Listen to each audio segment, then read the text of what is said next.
Grant, that's my hand. I said it quietly, the way you remind someone of something they already know. The grip on my wrist had tightened past the point of discomfort into something that made the bones shift.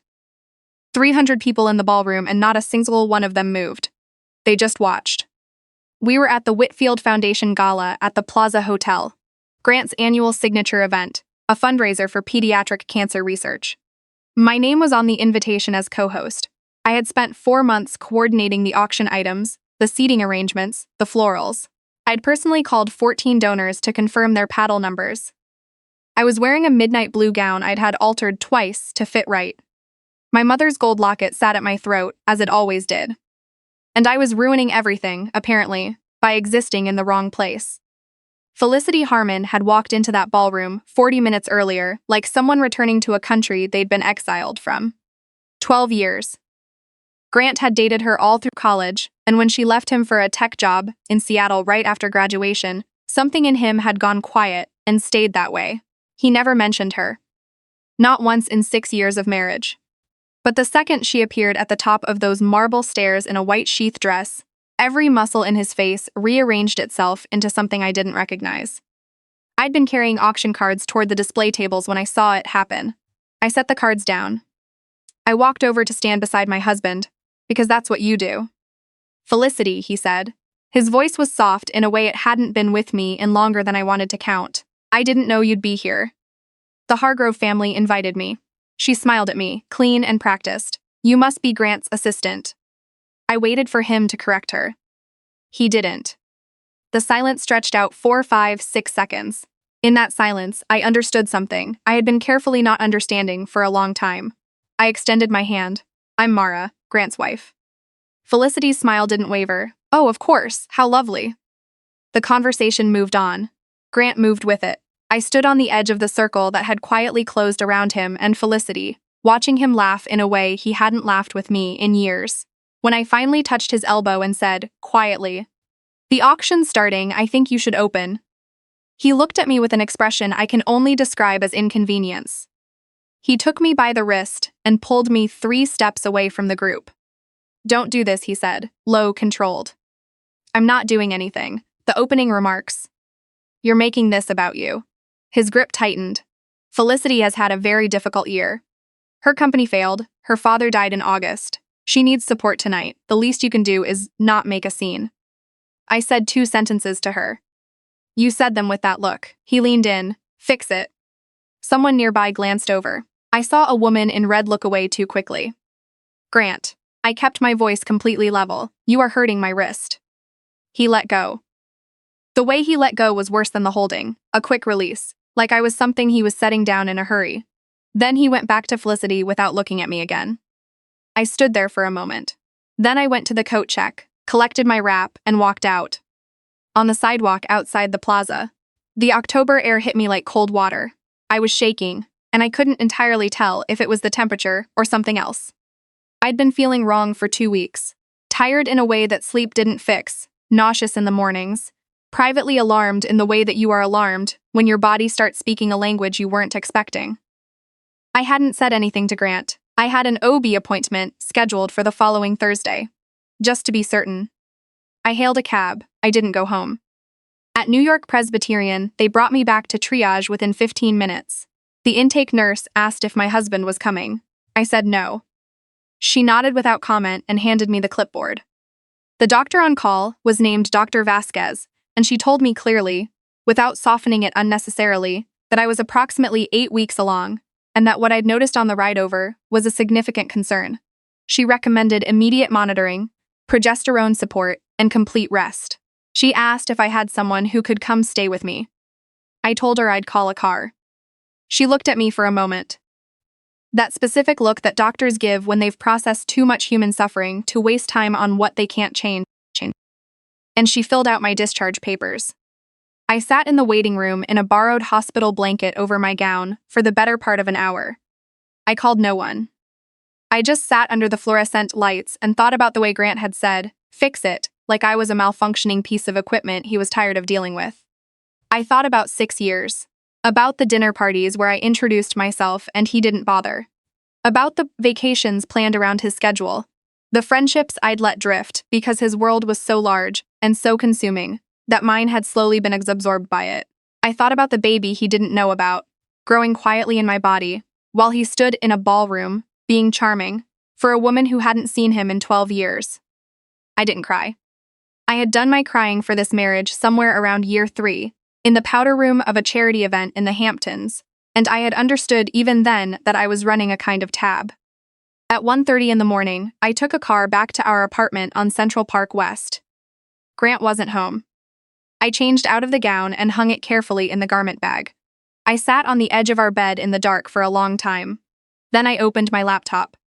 Before Grant, I had a career. Not a polite background of the bio page career, but an actual one.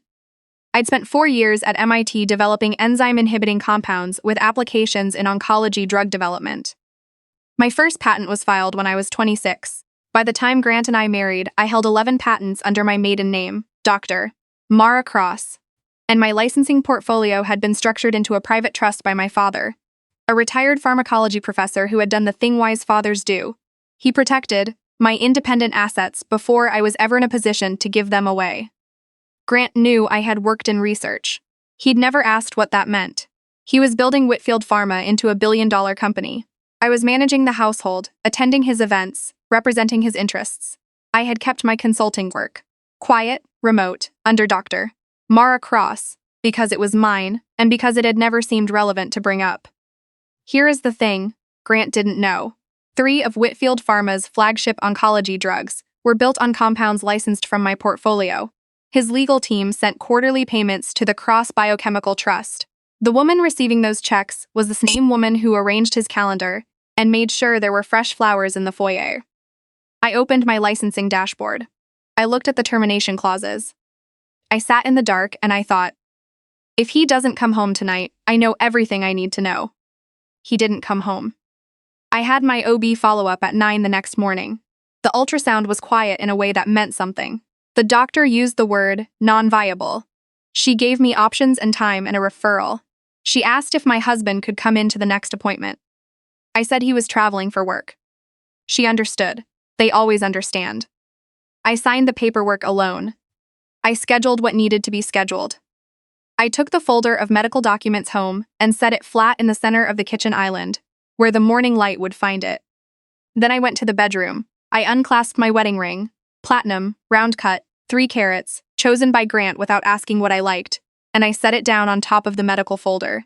Not dramatically, not as a statement, just, here is what this cost, here is what I think that's worth.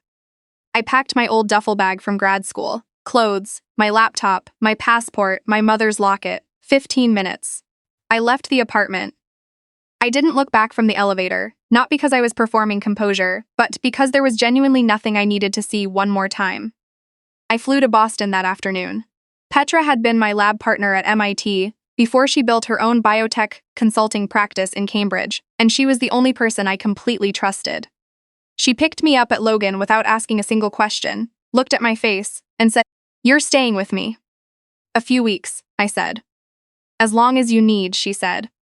I slept for 3 days. I ate soup. Gradually, I started working again. Real work, the kind I had quietly set aside for 6 years of being Mrs. Grant Whitfield. Petra put me in touch with her network. Within 2 weeks, I had 3 consulting engagements booked as Dr. Mara Cross. On the 4th day after I left, Grant's calls stopped. What replaced them was a notification from Chase. My supplementary credit cards had been suspended.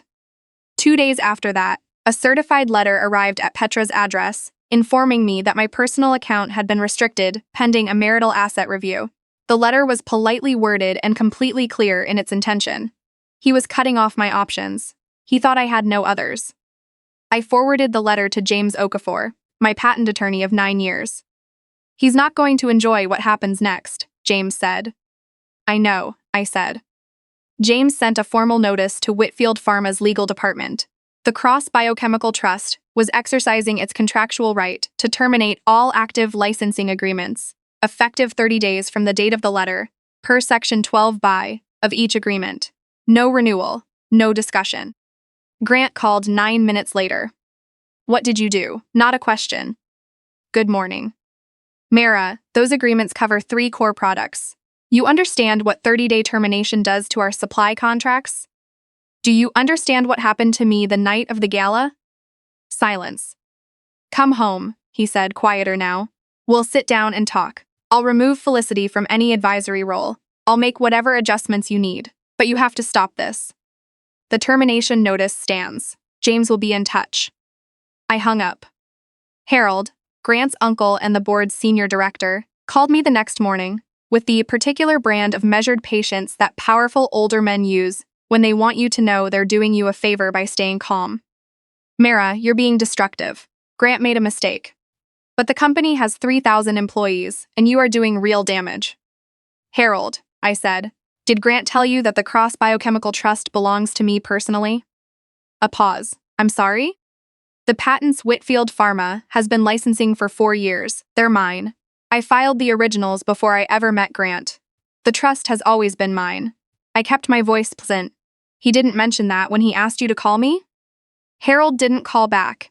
What happened instead was that Whitfield Pharma's stock fell 11% in a single session, when word circulated through the industry that their oncology pipeline faced a licensing disruption.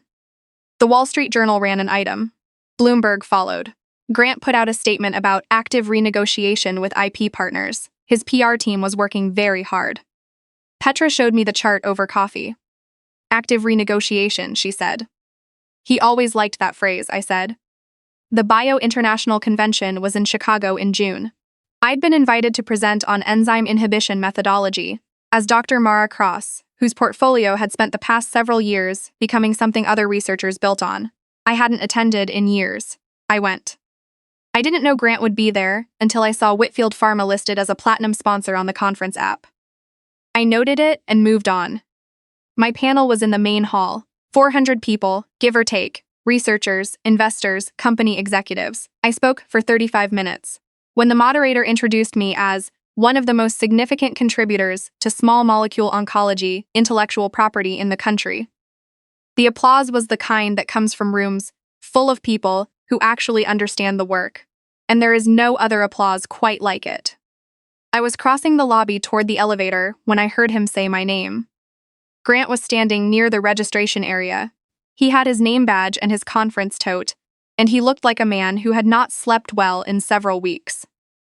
There was a sharpness around his eyes that had nothing to do with authority. I didn't know you'd be here, he said. I was invited. He looked toward the main hall.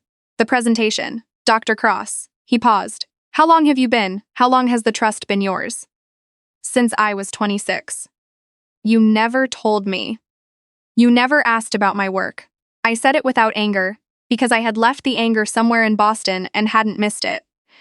You asked where I wanted to go for our anniversary. You asked me to handle the seating for the gala.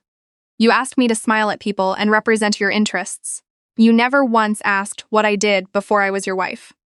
He opened his mouth, closed it. I have a proposal, he said finally. Better licensing terms, 50% higher royalty rate, 10-year guaranteed period. And separate from all of that, I want to talk about us, about coming home. He moved toward my arm. Don't, I said. He stopped. Grant, I need you to know something. My voice was completely steady. 16 months of payments from your clinical operations budget went to Harmon Biostrategies LLC, Felicity's consulting firm, which, per Delaware public records, had one listed client and no actual employees. I watched his face go still. 2 of those payments appeared as deductible business expenses on our joint federal return. My signature is on that return. The stillness in his face became something else. I filed a whistleblower disclosure with the IRS 8 days ago, I said. Full documentation. My attorney submitted the package Thursday. Depending on how your outside auditors categorize those payments in your SEC filings, there may be additional questions from the commission. Mara. His voice had dropped to something almost unrecognizable. Those were legitimate consulting fees. I can explain every payment. You'll have the opportunity, I said. My attorney will reach out about the divorce filing. Have a good conference, Grant. I went upstairs. The IRS examination opened 6 weeks later. It was not a gentle process. Felicity's LLC was flagged when auditors determined that several referenced clinical trial phases did not exist in any FDA records. The SEC opened a parallel inquiry. Grant hired 4 law firms. Harold hired a 5th. Felicity entered into a cooperation agreement of her own, which must have been an interesting conversation. I was in Boston for all of it, working, building something that had my name on it. The divorce mediation took place in New York the following October, almost exactly a year after the night at the plaza. Grant arrived with Harold, 3 attorneys, and an offer. The Central Park West apartment, an $8 million settlement, a signed release of any claims against the trust's licensing decision. I came in with James. Grant looked older. The investigations had been covered in the business press, and public attention has a way of wearing through even the most expensive exterior. He sat down across from me, and I watched him look for something in my face. Anger, triumph, anything he could work with or against. I don't know what he found. Whatever I'd had for him by then was something quieter than either of those. I want to apologize, he said. It came out careful, the way coached sentences do. The gala, the way I handled things, I was wrong. Yes, I said. The settlement is fair. More than fair. And I've already signed off on the licensing restructure terms. I know. Then, you'll agree to the terms? I looked at the documents across the table. I turned to the signature page. I'll sign the divorce agreement, I said. I don't want the apartment or the settlement figure. I pushed his offer back. I want a formal statement of separate tax liability for the years under IRS review. Your attorneys have had that proposal for 2 weeks. Signed today. And the licensing termination stays as structured, not renegotiated. Grant's lead attorney started to speak. Grant raised his hand to stop him. That's it, Grant asked. That's it. He signed. I signed. The notary stamped the decree. We didn't shake hands. There was no dramatic final exchange. He walked out, and I sat for a moment at the long table in the quiet room, and then I picked up my coat and walked out too. In the elevator, James said, "You left significant money on the table." I left nothing I wanted, I said. The following spring, I was presenting at a Women in Science conference in San Diego when a news alert appeared on my phone. The Department of Justice had accepted a referral in the Whitfield Pharma matter. 3 current and former executives were named. Felicity Harmon had finalized a separate plea arrangement. Grant's attorney had issued a statement. I read the headline once. I put my phone in my pocket. I went out and gave my talk. I adopted my daughter Rosa 8 months after the divorce was finalized. Through the state of Massachusetts. She was 2.5 years old, born in Springfield, with dark curly hair and a completely unearned certainty that every dog she encountered was personally delighted to meet her. The first morning, she climbed into my bed at 6 a.m. and put her small hand on my face to wake me up. I lay there for a long moment just looking at the ceiling, breathing, grateful for things I didn't have words for yet. She was not a replacement for anything. She was not a consolation. She was just herself, loud, specific, fond of strawberry everything, deeply suspicious of wind. She was the best part of my daily life, and she had nothing to do with Grant Whitfield, which felt like its own particular form of grace. I saw Grant once after everything was settled. I was walking through Bryant Park on a Tuesday in October with Rosa in the stroller, on my way back from a meeting on 6th Avenue. He was coming out of an office building on the far end of the park, no driver waiting, no assistant, just a man in a good coat who looked like someone who had been put through something and come out reduced. He saw us. He stopped. I kept walking, but I didn't look away. I let him see my frishies, and I let him see Rosa, and I let him understand whatever he was going to understand. He didn't call out. He didn't follow. Half a block later, Rosa pointed at a pretzel cart with great authority and said, "Mama, pretzel, now." I bought her a pretzel. We found a bench in the sun and split it. She got salt on her nose and thought this was funny. A pigeon landed nearby and assessed us with deep skepticism. I sat in that October light and thought, I would not trade this bench, this pretzel, this laughing 2-year-old with salt on her nose, for the apartment or the $8 million, or a single one of the 6 years I spent being someone's decorative other half. Grant was somewhere behind us on that sidewalk, getting smaller. Rosa decided the pigeon was her enemy, and told it so clearly. Then she announced she was finished with the park, and it was time for juice. "Okay," I said, "let's go." I folded up the stroller. I took her hand. We walked out of the park together, into the noise and the ordinary light of an ordinary afternoon, and I did not look back once.